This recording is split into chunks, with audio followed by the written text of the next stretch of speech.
What can you tell us about Mike's role in season 2 of Stargirl? The second season is definitely taking a lot of darker tone. I feel there's a lot of inner conflict between the characters, and this season during COVID, since we couldn't have as many guest stars and things of that nature, they really explored the main principal cast storylines very well, and a lot more than they did the first season. So the way Jeff always put it, showrunner and the creator, like all season 1 we were just laying this out. Now we can really explore each character to its fullest extent. So every character has their own episode this season, which I think is really exciting. Mike has his own character, Rick has his own character, everyone has their own character. I mean, not character. Rick has their own episode, and all these different characters have their own episodes this season, and you can really kind of I think you feel more for the characters this season because there's a lot more human problems that are happening, and the villains are so well written and so well thought out that it's a tangible fear, it's a tangible evil, it's something that's like, oh, this could actually happen and this is scary. And yeah, overall this season is just a really grounded, really well put together and character driven season. How is Mike's relationship with his dad and Courtney now that everything and the Injustice Society has been defeated? As we left Mike, he did kill Icicle, as we know. And it's he's kind of dealing with some guilt, definitely. Like he definitely is kind of coping with I did kill someone, I did kill a man, and I think that Mike and Pat's relationship is Pat's almost essentially telling him at this point, hey, I've done everything I can for you, now you're on your own. All of these decisions that you're making now these are completely you're completely to your own devices. And with Courtney and Mike, it's different because I think Courtney realizes that Mike is in the same position that she was, and she's really trying to help him out and get into the JSA and things of that nature. So I think you see a stronger bond between Courtney and Mike, and you kind of still kind of get that very distant but very loving relationship between Pat. And Mike made a big move, taking out Icicle at the end of last season. Is that going to get him into the JSA?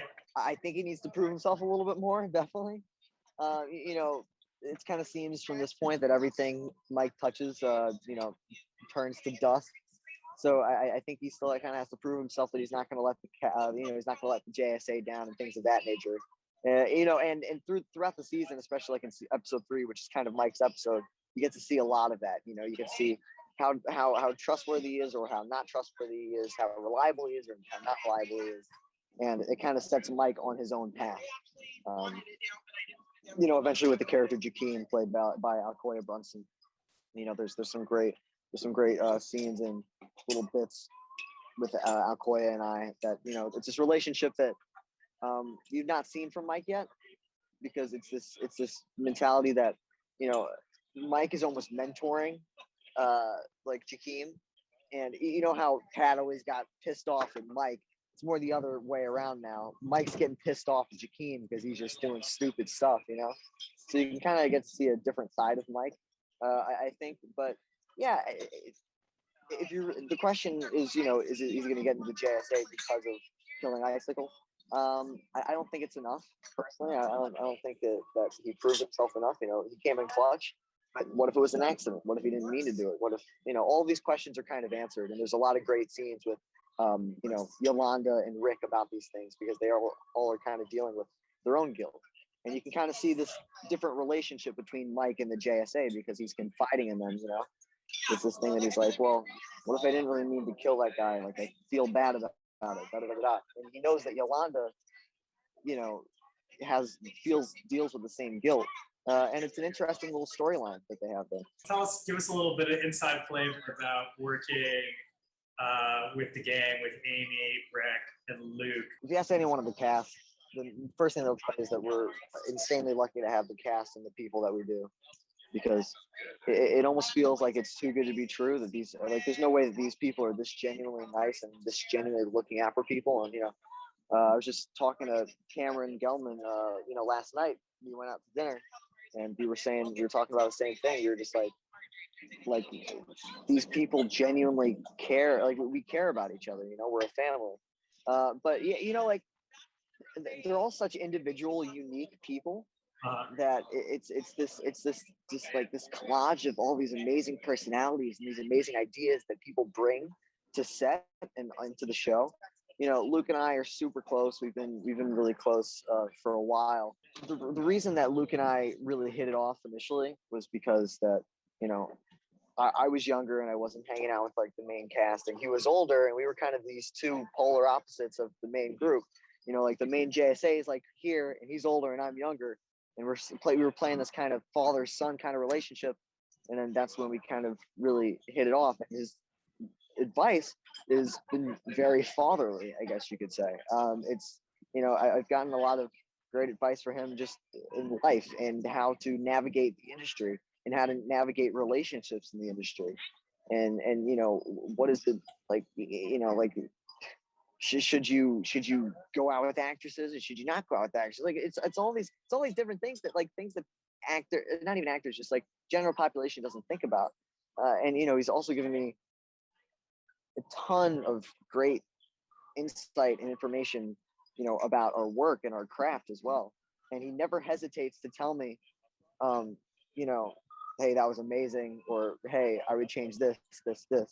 The thing about Luke is that he gives you so many great notes in the moment, and it doesn't feel like it's condescending. Like I've felt I've done scenes with people my whole life, and when they give me notes, I'm like, I'm not feeling that.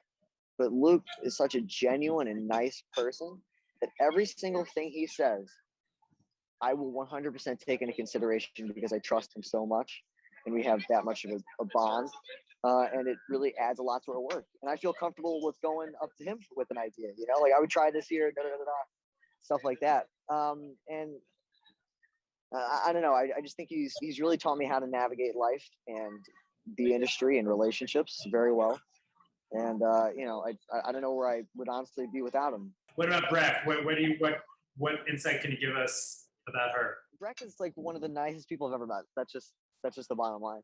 She's like I was like, there's no way that you can be this nice and genuine. And I think that she has such a great head in her shoulders so early on, that she's focused on her family, she's focused on her relationship, she's focused on all these things. It's not like she's going out partying every night. None of the JSAs, none of those actors, none of them are going out, going nuts, going crazy, partying every night. They're really all committed and focused to their work, especially Breck.